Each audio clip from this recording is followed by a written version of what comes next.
Bonjour à tous, je suis Steven et je vais vous montrer aujourd'hui comment faire une mise en page à peu près comme celle-ci. C'est-à-dire que j'ai mis ici en avant la fenêtre par rapport au reste du plan en l'encadrant et en faisant un zoom dessus, et idem ici pour la porte.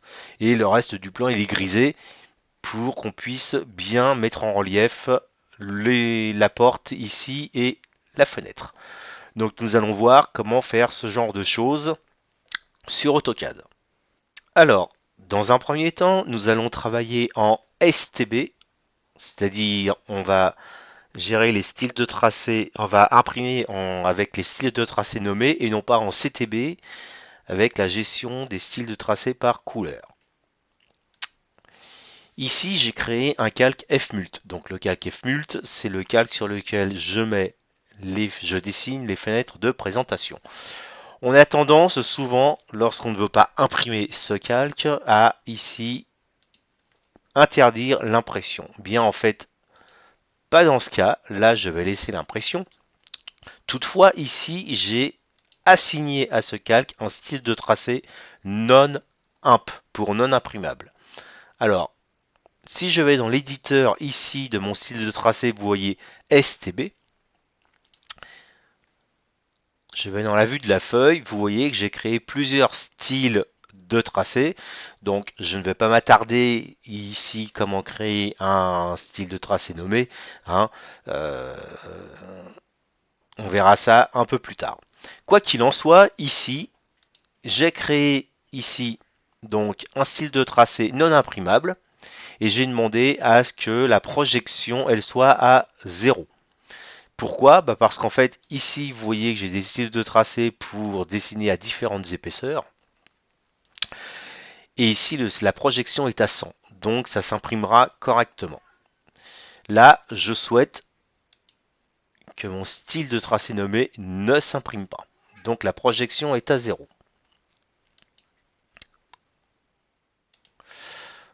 Donc ici, Fmult, style de tracé non imprimable. Je vais aller ici dans une présentation, me voilà dans l'espace papier. Bon là j'ai fait un cartouche succinct. Et je vais me mettre sur le calque Fmult. Et je vais taper la commande Fmult. Alors souvent nous avons tendance à faire une fenêtre de présentation qui va prendre ici par exemple tout l'espace, tout le cadre ici. Eh bien on ne va pas procéder comme ça. Je vais refaire une fenêtre de présentation, sauf que je vais juste la mettre de cette taille. Par défaut, lorsqu'on fait une fenêtre de présentation, AutoCAD va afficher le dessin de l'espace objet en zoom étendu. Et là, souvent, on a tendance à aller dans la fenêtre pour mettre via la liste ici, lorsqu'on utilise une liste, la liste des échelles ici, on a tendance à mettre le dessin à l'échelle via cette liste, mais après, forcément, on est obligé d'agrandir la fenêtre ou de la réduire. Il y a une chose où on passe à côté la plupart du temps.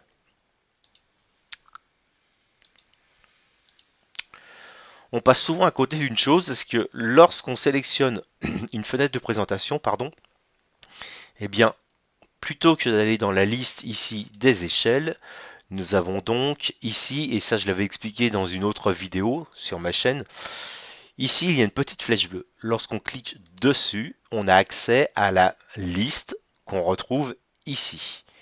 Et là, je vais dire par exemple, mon dessin, je le veux au 1/50e. Là, vous voyez qu'en fait, le dessin, il va changer d'échelle et la fenêtre, elle va s'adapter à la nouvelle échelle.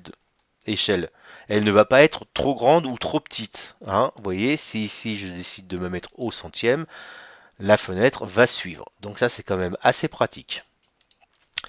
Je mets mon dessin ici au 50e. Très bien.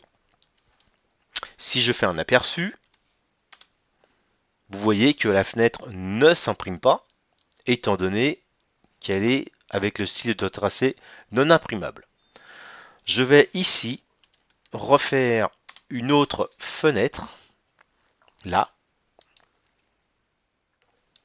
Voilà. Et là, je vais aller dedans et je vais zoomer sur ma fenêtre. Voilà. Et là, pareil, je peux demander à la mettre à une échelle particulière. Vous voyez, 50e, 20e. Si je fais un aperçu,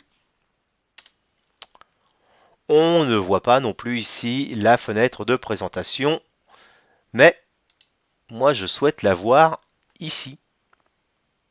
Alors, je retourne dans AutoCAD. Et là, en fait, je vais tout simplement sélectionner la fenêtre. Et c'est là où on voit quand même la puissance des STB par rapport au CTB. C'est que je vais tout simplement assigner à ma fenêtre un style de tracé. Et je vais lui dire, je vais prendre par exemple en noir et en 1,0. Si je fais un aperçu, voilà.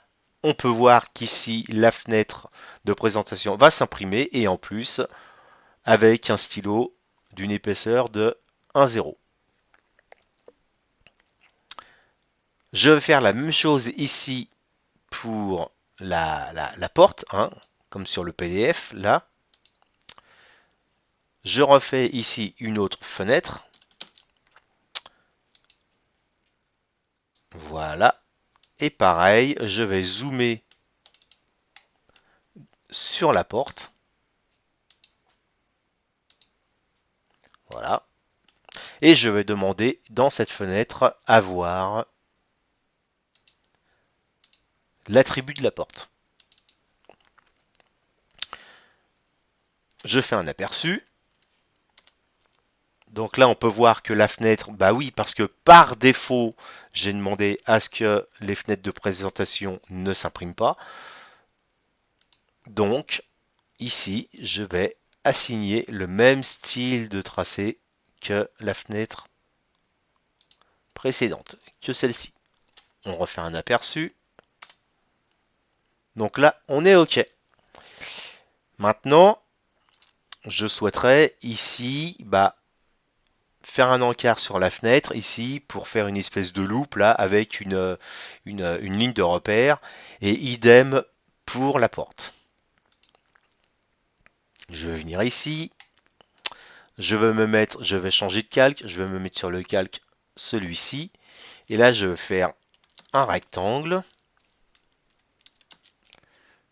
comme ça. Clac, clac. Je vais en faire un autre ici. Tac, tac. Voilà.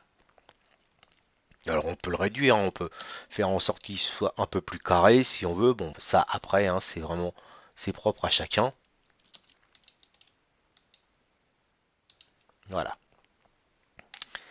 Et je souhaiterais aussi lui donner une petite épaisseur. Donc là, c'est pareil, je vais sélectionner ici les deux rectangles et je vais leur assigner à nouveau ici un autre style de tracé. Mais là, je vais choisir du 0,35.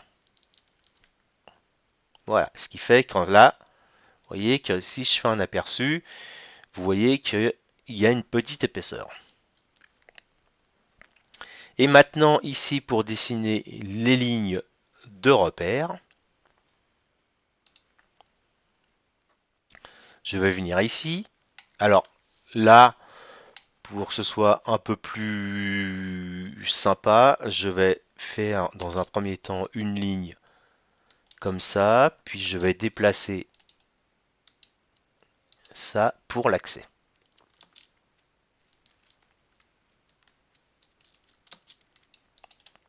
Voilà.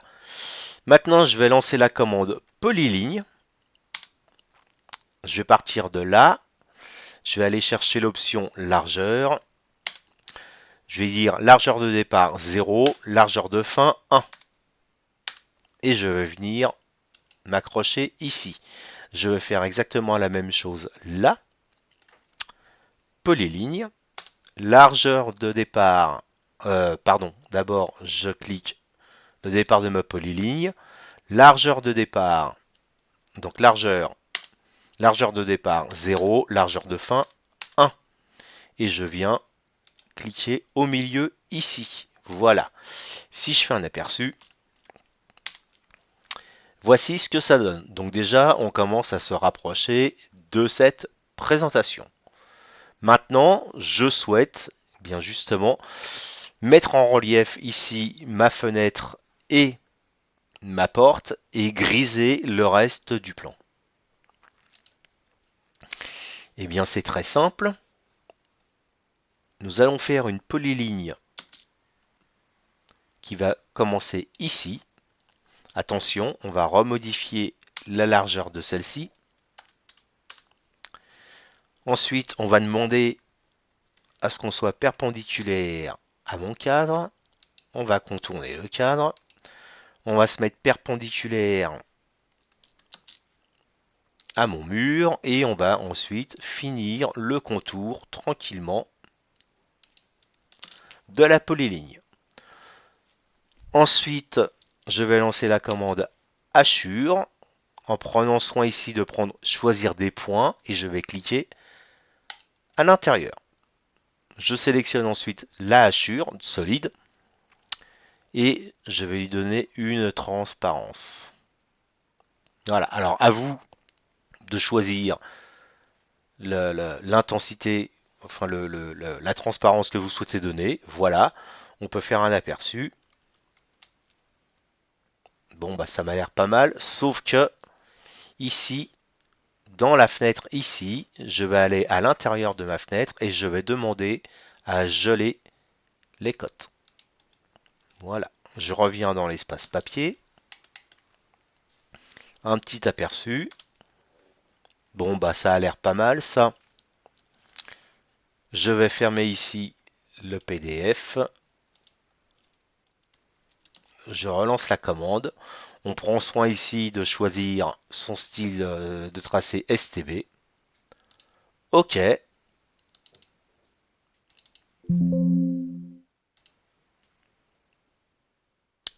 Et voilà ici le PDF avec la mise en avant de la fenêtre, de la porte avec un zoom sur chacun des deux et le plan, le reste du plan grisé. Voilà.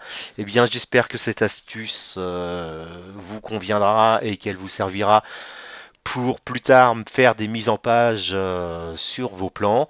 Bien évidemment ici c'est assez succinct, j'ai fait vite fait, à vous de transposer la chose sur des plans un peu plus complexes. Voilà, en attendant, à bientôt.